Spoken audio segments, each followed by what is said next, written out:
নবাহিলি আহিলোঁ ৰ কি কৰি আছো তহঁতি ইয়াত নাই এনেই অলপ গোটেইকেইটাই ফুৰিবলৈ ওলাই আহিলোঁ। আচ্ছা পিছে এতিয়া ক'ত কাম কৰি আছো? গুৱাহাটীতে কাম কৰি আছো ৰ তই চাগে বহুত দিন পিছত ঘৰলৈ আহিলি। চাকৰি ইণ্টাৰভিউ আহিছে ন তাকে এবাৰ দি চাওঁ কি হয়। ভাল দি চোৱা তুমিতো এনেও পঢ়া শুনাত ভালেই। তাকে চাওচোন কি হয় এনেওতো মোৰ কপালত ক'ত চাকৰি আছে। চেষ্টা কৰিলে কিয় নাপাবা। তাকে দে তহঁতে থাক মই গৈ থাকোঁ নেকি মানে বহুত ভোক লাগিছে ঠিক আছে যোৱা সন্ধিয়া পালে এপাক ব্ৰিজৰ ফালে আহিবা। হ'ব দে দে যাওঁ।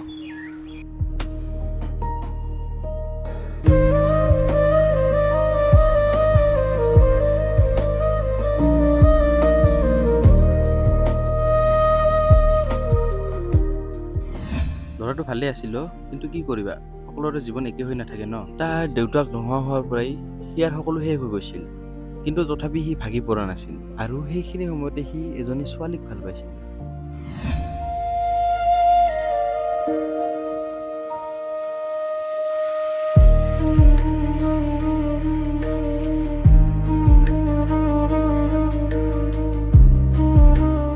তোমাৰ ইয়াতে ৰৈ থকা বহুত টাইম হ'ল নেকি? নাই হ'ল অলপমান টাইম। অঁ দে তহঁতে কথা পাত মই ইপিনে ৰৈ আছো।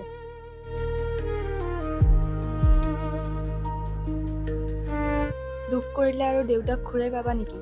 যি হৈছে এতিয়া মই আছো নহয় তোমাৰ লগত। ভাবিলে বেয়া লাগে কেনেকে আছিলো আৰু কি হৈ গ'ল।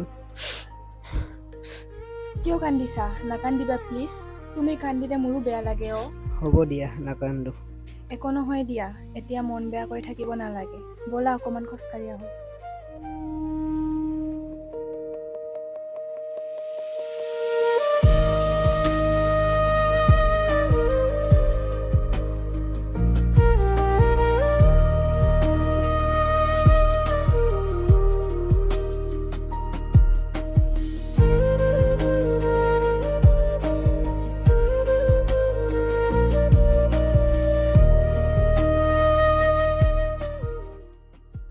হ'ব দিয়া, মই এতিয়া যাওঁ নেকি? বা যাব সময় হ'লেনে? এতিয়াহে আহিছিলা? যাবই লাগিব, মানে মই মাক তৰাৰ লগত অকণমান ওলাই যাম বুলি কৈ আহিছোঁ। যোৱা নহ'লে পিছত আৰু মা গালি পাৰিব। যাওঁ, তুমিও সোনকালে যাবা। ঘৰত গৈ ফোন কৰিবা। হ'ব দিয়া কৰিম।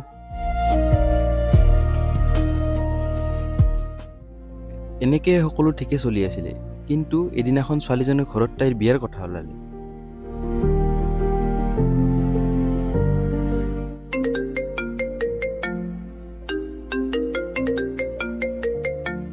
হেল্ল'। ঐ শুনাচোন, আমাৰ ঘৰত বিয়াৰ কথা ওলাইছে পিছত তুমি কি ক'লা? আমাৰ কথা মাক ক'লো, কিন্তু মা মা কিয় মাতিলি ক? মই এটা ল'ৰাক ভাল পাওঁ আৰু তাৰ বাহিৰে আন কাৰো লগত বিয়া হ'ব নোৱাৰো। কি? সৰুৰ পৰা ডাঙৰ কৰি লৈ ইটো শুনিবৰ কাৰণে মই যিটো ক'ম সেইটোৱে হ'ব। ইটো ল'ৰা কি বেয়া চাকৰি কৰে, তোমাক সুখত ৰাখিব পাৰিব। কিন্তু মা, মই তাক বহুত ভাল পাওঁ কোনো কিন্তু নাই, যদি এইটো নহয় মোৰ মনা মুখখন নাখাবি।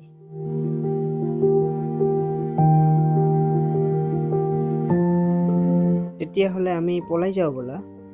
নোৱাৰিম মই মাক বহুত ভাল পাওঁ আৰু মই যদি পলাই যাওঁ মা জীয়াই নাথাকিব। চৰি বাট মই পলাই যাব নোৱাৰিম। বুজিছোঁ। দিয়া তেনেহ'লে তুমি ভালকে থাকিবা। তুমি প্লিজ মোক বেয়া নাপাবা। কিয় বেয়া পাম? তুমি মা দেউতাৰ ভালৰ কাৰণেহে কৰিছা। মোৰ কাৰণেতো এবাৰো ভাবি নাচালা। দিয়া বাই।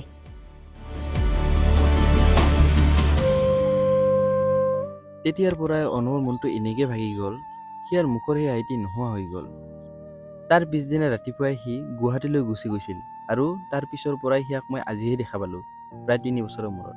ল'ৰাৰ জীৱন ইমান সহজ নহয় হ'ব দে ব'ল, সন্ধিয়াই হ'ল। বল।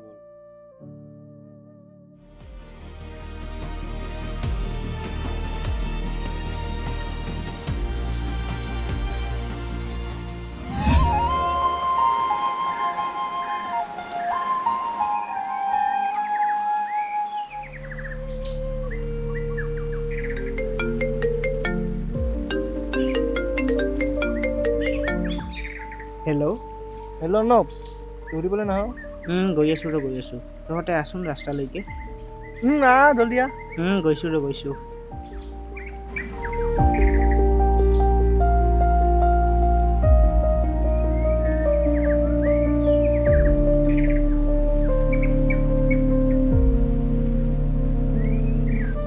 বা ইমান টাইম লাগেনে তোমাৰ আহোঁতে?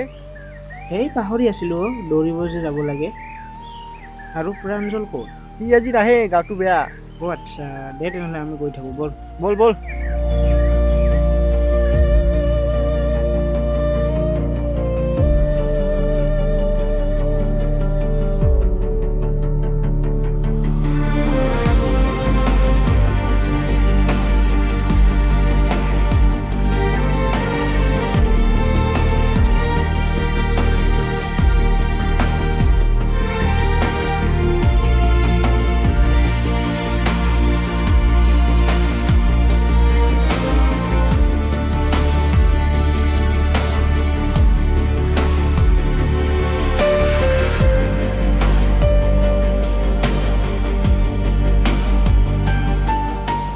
এনেকৈ সময়বোৰ কেতিয়া পাৰ হৈ গ'ল সিহঁতে গমকে নাপালে আৰু শেষত আহি পালে ইণ্টাৰভিউৰ দিন।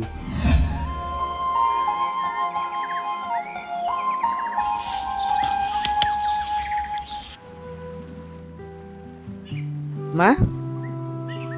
অ' মা, মই যাওঁ। অঁ যোৱা বাবা, তুমি ভালকৈ পৰীক্ষাটো দিবা। হ'ব দে মা।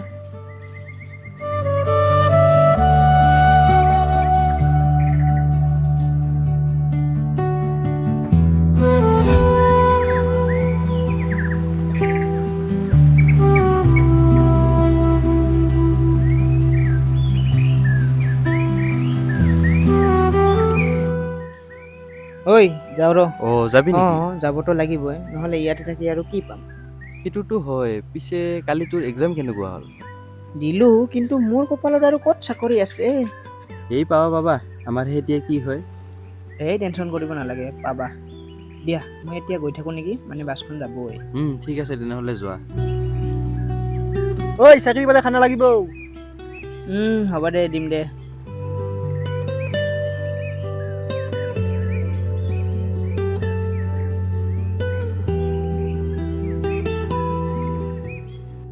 এদিন দুদিনকৈ দিনবোৰ গৈ থাকিল আৰু এদিন ৰিজাল্টৰ দিন আহি পালে।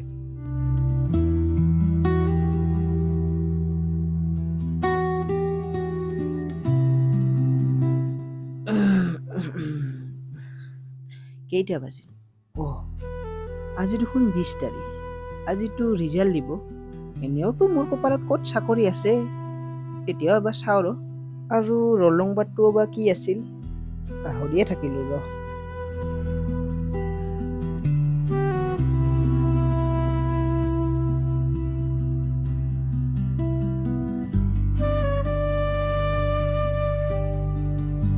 অৱশেষত অৰ্ণৱৰ সপোন পূৰণ হ'ল।